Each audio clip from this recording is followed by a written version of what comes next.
Fala pessoal, tudo bem? Meu nome é Luiz e você está no canal Hora de Aprender Exatas. E hoje nós vamos falar sobre vetores. Você vai entender o que são vetores, para que servem os vetores e como fazer operação com eles. E isso vai ser importante ao longo de todo o seu curso aí de física, tá bom? Então vamos lá. Primeira coisa é diferenciar as grandezas escalares das grandezas vetoriais. Pense o seguinte: se eu perguntasse para você qual a temperatura aí da sua sala agora nesse momento, e você diria, bom, uns 22 graus Celsius. Então, para você me dar a informação da temperatura, você precisou de um número e uma unidade, correto? Agora, se eu perguntasse para você, vamos supor que você esteja dirigindo, qual é a velocidade do seu carro? Você ia responder, olhar no velocímetro e dizer: ah, a minha velocidade do meu carro são 50 quilômetros por hora. Mais uma vez, você disse um número e uma unidade.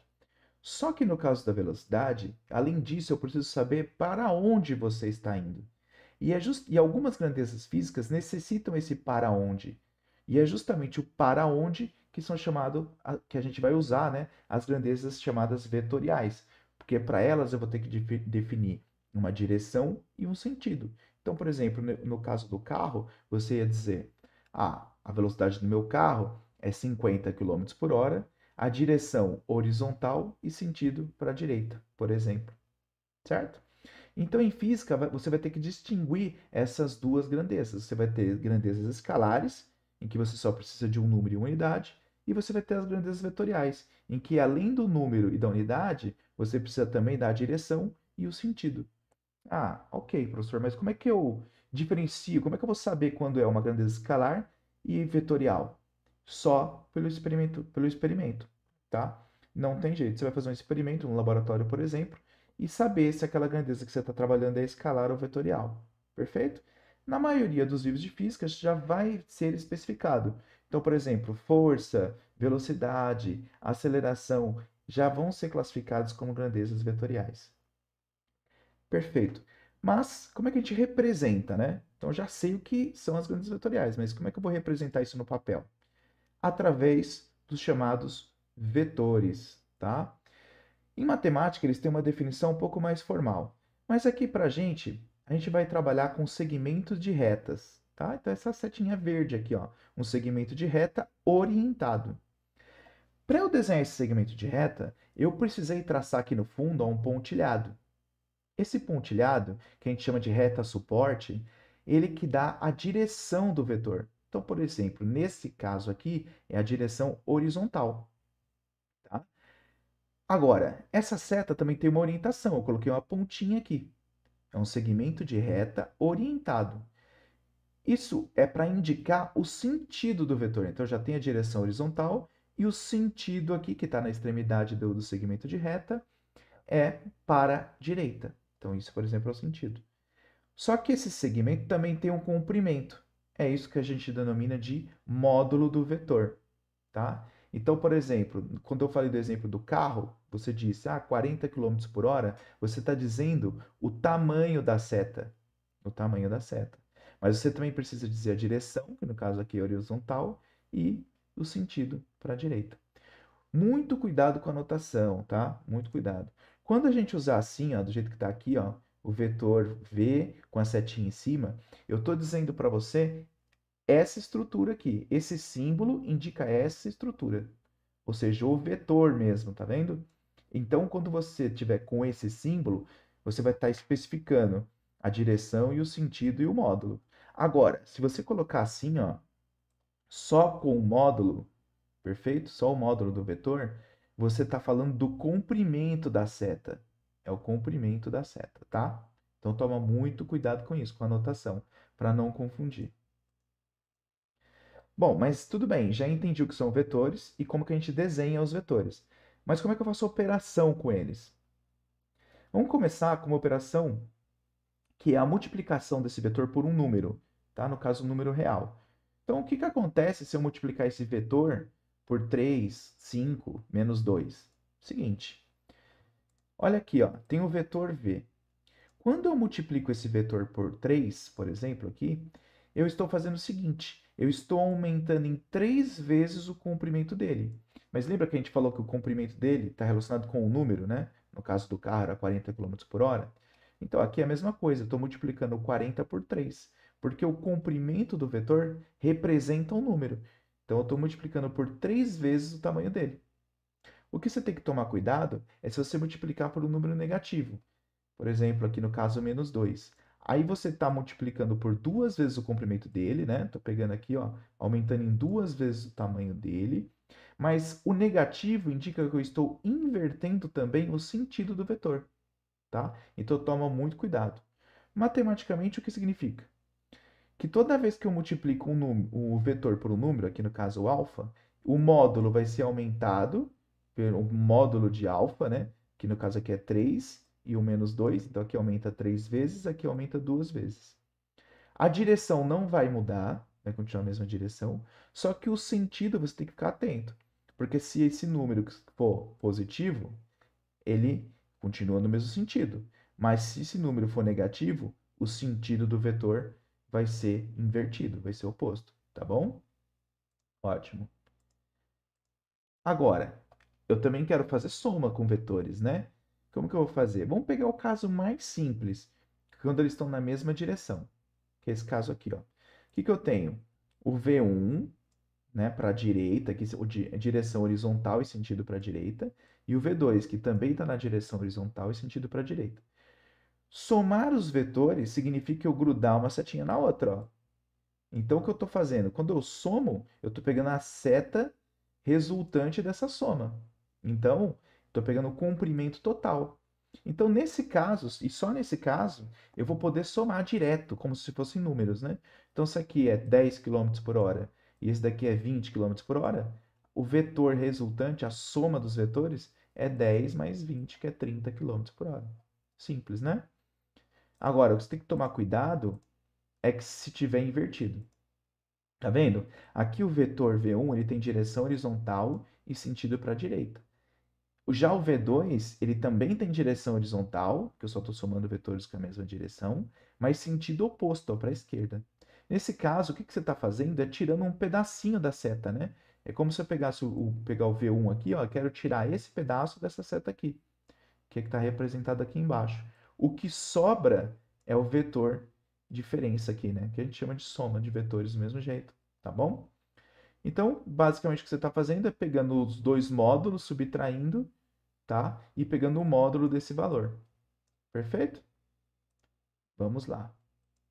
Agora, e se eles não tiverem mesma direção? Porque a gente viu o caso em que eles têm mesma direção, né? Se eles não tiverem mesma direção, a gente vai ter que usar métodos de soma.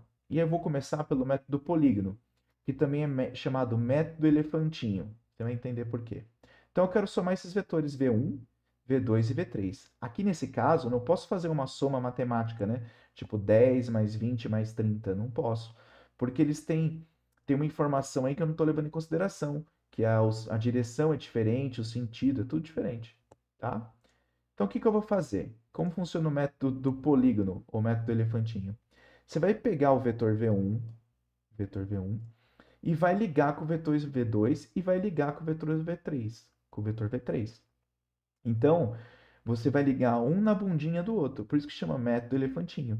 É como se fosse um elefante segurando o rabinho do outro elefante, e assim por diante, tá vendo? Então, eu peguei o V1, liguei a bunda do V2 na cabeça do V1 e depois liguei a bunda do V3 na cabeça do V2, tá? Quando eu fizer isso aqui, ó, eu estou representando uma soma. O vetor que liga a bunda do V1 com a cabeça do V3, nesse caso, ou seja, o início com o fim do seu desenho, vai ser o vetor soma, tá? Só que você não pode somar diretamente. Então você vai representar assim, ó, com as setinhas em cima. Você está indicando aqui que eu estou somando vetores, mas não é uma soma matemática aritmética, né? Estou somando vetores. Perfeito? Em geral, o que que vai acontecer? Como que seria o mais simples de acontecer? Você iria desenhar isso num papel milimetrado, por exemplo, tá? Então, você ia colocar lá o vetor A, mais o vetor B, mais o vetor C, mais o vetor D, mais o vetor E.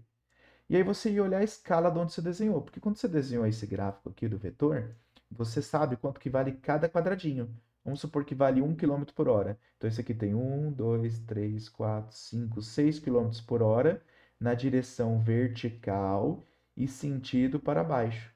Tá vendo? É assim que a gente faz com vetores. A gente faz numa escala, como se fosse um mapa, né? O mapa não tem uma escala? Aqui também. Cada quadradinho vai valer um número. Aí você vai colocar os vetores e vai ter a soma aqui. Aí você vai lá e mede com a régua. Porque se cada quadradinho tem 1 cm, por exemplo, você iria medir daqui até aqui, saber o comprimento, e aí você ia fazer a proporção. Vamos supor, tá? Estou dando um exemplo, que aqui desce 10 centímetros. Então, cada quadradinho é 1 km por hora, significa que aqui, que tem 10 centímetros, seria 10 km por hora.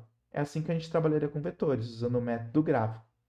Só que você concorda comigo que nem sempre a gente vai conseguir ficar desenhando, porque dá trabalho, né? E é justamente por conta desse trabalho todo que a gente vai usar geometria para responder os outros casos, tá bom? Então, ó, nesse caso, para a gente explorar a geometria, ficar mais fácil, eu vou sempre trabalhar com a soma de dois vetores. No outro método polígono, quando eu tenho um gráfico, eu consigo colocar um monte. Mas aqui eu vou ter que fazer a soma de 2 em 2, tá bom? Por quê? Porque eu quero ter um desenho geométrico mais simples para eu poder resolver e calcular o tamanho daquele vetor da soma, tá bom? Então, olha só, como que vai funcionar? A gente vai usar a regra do paralelogramo. Você vai posicionar os vetores em uma origem comum. Então, eu tenho o V2 e o V1. Então, eu vou colocar aqui, ó, origem comum, ó. Tá vendo? Grudei aqui, ó. Peguei esses dois aqui e grudei as bundinhas. Você vai traçar retas paralelas a cada um dos vetores pela extremidade. Ó, a reta paralela, essa reta tracejada, tá vendo? Então, essa horizontal aqui paralela é ao vetor V1 e essa inclinada paralela ao vetor V2. O que vai ser o vetor soma? Vai ser quando você ligar esse ponto aqui, que é a origem, a onde essas linhas tracejadas se encontraram, que é a diagonal aqui, tá bom? Por isso que chama método paralelogramo, porque o que você está formando aqui, ó, é um desenho de um paralelogramo, ok? Esse vetor aqui representa a soma. E com esse desenho vai ficar mais fácil a gente conseguir usar a geometria para calcular o tamanho dessa seta aqui. Vamos começar pelo caso mais simples, que é quando eles são perpendiculares um ao outro, ó. Então, nesse caso aqui, eu liguei, você pode usar o método paralelogramo, você vai ver que a diagonal vai estar assim, né? O que significa? Aqui eu tenho um triângulo retângulo. Mas se é um triângulo retângulo, adivinha, né? Eu posso usar o famoso teorema de Pitágoras. Como é um triângulo retângulo, aqui ó, o V2 formou 90 graus com o V1, essa diagonal, o tamanho da seta, pode ser calculado dessa forma aqui. Perceba que interessante, eu tirei a setinha aqui, ó, não tem setinha. Porque eu não estou fazendo uma soma vetorial, agora eu estou fazendo uma construção geométrica. Quando eu uso o V sem a setinha, eu estou dizendo assim, ó, eu estou pegando o comprimento dessa seta, que é justamente a lateral desse triângulo, o comprimento dessa seta V1 ao quadrado, mais o comprimento dessa seta V2 ao quadrado, que é justamente a altura do triângulo, e aí eu vou tirar a raiz para achar o tamanho dessa seta aqui, que é justamente o módulo da minha soma, da seta que representa a soma. Bom, agora que a gente já entendeu como faz a conta com Pitágoras, vamos fazer um exemplo aqui. Imagina o seguinte, ó. Carlos sai para passear de bicicleta. Ele decide viajar 10 quilômetros para o norte e depois 20 quilômetros para o leste. Encontre a distância e a direção de sua posição final. Então, olha só. Eu vou fazer um desenho. Ele decide viajar 10 quilômetros para o norte. Então, eu peguei aqui, ó, início e subi aqui, ó. Tá bom? Depois ele foi 20 quilômetros para o leste. Então, eu já vou fazer a setinha aqui. O vetor soma, o que vai ser? Esse aqui, ó. Perfeito? Então vamos lá. A gente sabe que formou 90 graus, porque esse aqui é norte, aqui é leste, formou 90 graus. Então eu posso usar Pitágoras, ó. Eu sei que esse 10 ao quadrado do triângulo mais o 20 ao quadrado do triângulo, se eu tirar a raiz depois, vai ser essa distância R, que é o que eu quero saber, a distância que ele andou, que dá aproximadamente 22 km por hora, tá? Quando ele perguntar a direção de um vetor, você vai fazer o seguinte: você vai usar um ângulo de referência. Nesse caso, eu vou especificar esse ângulo aqui, ó, o θ. E como que eu vou calcular? Como eu tenho os valores agora, eu vou colocar a tangente, por exemplo, que é o cateto oposto pelo cateto adjacente. Então, fica 20 por 10, que é 2. Aí, numa calculadora, eu vou achar o θ é o arco cuja tangente é 2, que dá 63,4 graus, tá? Toma muito cuidado com alguns exercícios, porque às vezes ele pede uma direção específica. Qual a distância? Por exemplo, ele poderia pedir, ó, o ângulo desse R com o eixo X aqui, por exemplo. Então, você faria 90 graus menos esse ângulo. Mas aí você faz o desenho para responder de acordo com o ângulo que ele está pedindo no exercício, tá bom? Aqui no caso, eu defini esse ângulo aqui, ó, para a gente especificar a direção desse vetor.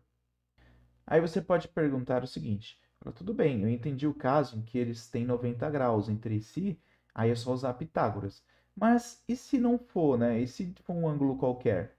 Aí você vai usar a famosa lei dos cossenos. Então aqui, ó, eu coloquei usei o método paralelogramo. Tem um vetor A, somei com o vetor B, que resultou nesse vetor S aqui, ó, que é a soma dos dois.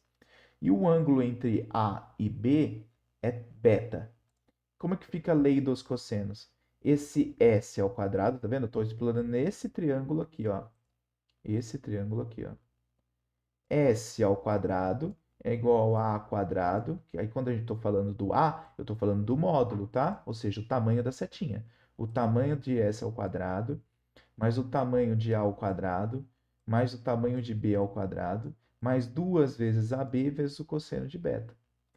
Alguns alunos pensam assim, né? Falam, professor, tem uma coisa estranha, porque lá na matemática, quando eu aprendi a lei dos cossenos, esse sinal não era mais, era menos. Sim, porque em geral, quando em matemática, ele está usando esse ângulo aqui, ó, e não esse ângulo. Por isso que vai ficar menos aqui, tá? Eu vou deixar um card aqui explicando como a gente deduz a lei dos cossenos, para quem tiver curiosidade. Mas eu costumo brincar com os alunos falando que física é mais legal que matemática, para vocês lembrarem que em física, em geral, a gente usa o sinal de mais. Por quê? Porque em geral a gente está usando o ângulo entre os vetores, esse A e esse B.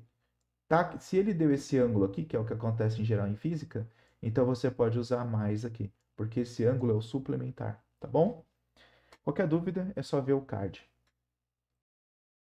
Então vamos fazer um exemplo para ficar claro como a gente aplica a lei dos cossenos, tá bom? Olha só, vamos imaginar que eu tenho um parafuso aqui e aí tem duas forças, uma força de 200 newtons puxando nessa direção e uma força de 300 newtons puxando nessa direção. O que eu vou fazer? Eu quero saber a resultante, ou seja, a soma dessas forças aqui que estão agindo nesse parafuso. Eu vou ter que desenhar isso num diagrama, no eixo cartesiano, y e x. Por quê? Porque fica mais fácil eu descobrir os ângulos, tá bom? Então, olha só. Aqui, se por exemplo é 10 graus, eu sei que o eixo, né, tem 90 graus, e o eixo y, o eixo x tem 90 graus. Portanto, isso daqui só pode ser 80. Então, a soma aqui dá 110. Agora, sempre quando você tiver em dúvida nos eixos, nos ângulos, lembre-se sempre que no paralelogramo, se esse é 110, esse ângulo aqui também é 110, tá? Então, se você fizer a soma dos ângulos de um paralelogramo, sempre vai dar 360 graus. Sinal de que esse daqui só pode ser 70. Por que eu coloquei o 70 aqui? É só para falar da curiosidade da lei dos cossenos. Eu vou aproveitar esse exercício. Olha só. Se você quiser usar esse ângulo aqui, aí vai cair naquele sinal que eu disse que é da matemática, que usa menos, tá vendo? Ó? Vai ficar o quadrado desse comprimento aqui, esse comprimento, é igual à soma desse comprimento ao quadrado, mais esse comprimento ao quadrado, tá aqui, ó, F1 ao quadrado mais F2 quadrado, menos, por que eu coloquei o menos? Porque eu estou usando esse ângulo 70 graus. Então, você pode colocar menos 2F1, F2 cosseno de 70 graus. Aí você vai cair naquele caso que se usa em matemática. Ou, se você quiser usar o ângulo entre os vetores, você colocaria aqui cosseno de 110 graus. Só que aí passaria a ser mais aqui. Ou seja, ficaria mais 2F1, F2 cosseno de 110 graus, tá? A conta vai dar a mesma coisa, que são os 298,26 newtons, tá? Então aqui é só um caso para ilustrar para vocês, porque muito aluno tem essa dificuldade das leis dos cossenos de confundir o sinal de mais com menos. Então lembra que está em relação com qual ângulo que você está usando. Agora tem outra coisa também muito importante, que são as componentes ortogonais de um vetor. Isso vai usar muito em física, muito mesmo, tá? E o que eu quero dizer com isso? É o seguinte, também é chamado método da decomposição, porque nesse caso, o que a gente está fazendo é transformar esse vetor aqui em 2. Eu estou fazendo o processo contrário. Lá a gente não estava somando para ter um vetor, aqui eu estou fazendo o seguinte, eu quero pegar a soma e decompor em 2, cuja soma resulta nele mesmo. Então, por exemplo, se eu pegar o Vx aqui, ó, e somar com o Vy, vai dar o V. Tá vendo? Por isso que chama decomposição. Porque eu estou transformando esse vetor aqui, transformando esse vetor em 2. Uma na direção do eixo x e outra na direção do eixo y, cuja soma resulta nele. E como é que a gente faz isso? Mais uma vez, usando geometria. Porque a gente sabe que o cosseno de θ, ó, o cosseno de θ é o cateto adjacente, que é Vx, dividido pela hipotenusa, que é o V, que é o tamanho dessa seta, tá vendo? Então, perceba o que eu estou fazendo. Para eu não ter que desenhar no método gráfico, eu estou usando geometria para descobrir os valores das componentes desse vetor. Tá? Por isso que eu estou colocando sem setinha aqui, porque é o módulo. Como eu quero saber o tamanho dessa setinha Vx, o que eu vou fazer é passar multiplicando aqui, ó. Vx igual a V cosseno θ. Podemos fazer a mesma coisa usando o seno. Agora eu vou usar o seno para descobrir o tamanho da seta Vy. Então, olha só. Seno de θ, Vy, que é o cateto oposto, ó, oposto, que está aqui, né? Essa altura tem o mesmo tamanho aqui, né? Porque lembra que eu quero saber o módulo, então o tamanho aqui, ó, é o que importa. Vy dividido pelo tamanho aqui da hipotenusa, que é o V, certo? Passando o V multiplicando, eu descubro que Vy é o V seno θ. Aí você fala assim, nossa, tá ficando complicado. Não, pensa só, que é uma definição do cosseno e do seno para a gente achar o tamanho dos vetores. Só que você vai usar tanto isso em física, tanto, que eu costumo brincar com os alunos e dizer o seguinte: aqui não está com o ângulo, então esse aqui é o V cosseno θ. Com o ângulo, V cosseno. Aqui está sem o ângulo, V seno. V seno. Com cosseno, sem seno. De tanto que você vai fazer isso só para decorar, tá? Para ir mais rápido. Então, vou fazer um exemplo para vocês verem como fica, olha só. Vamos supor que tem uma força de 10 newtons aplicada nesse bloco aqui, ó. E eu quero decompor ela numa componente Fx e numa componente Fy. Ou seja, quando ele fala decompor, eu quero transformar essa força vermelha em duas, cuja soma resulta nela, tá? E como vai ficar, ó? Vamos fazer imediatamente, ó. Esse vale 10. Então, o que vai ser o Fx? Aqui está com o ângulo, vai ser 10 vezes o cosseno de 30, tá vendo? Ó? F cosseno 30. E o cosseno de 30 é raiz de 3 sobre 2. Então, a força Fx dá 5 raiz de 3 newtons. E y? Aqui está sem o ângulo. Então, a parte y aqui da força, que é a parte que fica na direção do vetor y, vai ser sem o ângulo. Sem o ângulo. Então, vai ficar F vezes o seno de 30, que é 10 vezes meio. Né? Seno de 30 é meio, que dá 5 newtons. Então, usando esse método, você vai decompor muito mais fácil, mais rápido. Tá? Bom, esse é um resumão assim de tudo que é usado em vetores. Eu espero que esse vídeo te ajude para você conseguir evoluir aí nos seus exercícios de física e nas provas e atividades que você tem que fazer, tá bom? Se esse vídeo te ajudou, peço por favor que você deixe seu like aqui, ajuda bastante o canal, tá bom? Abraços e até mais.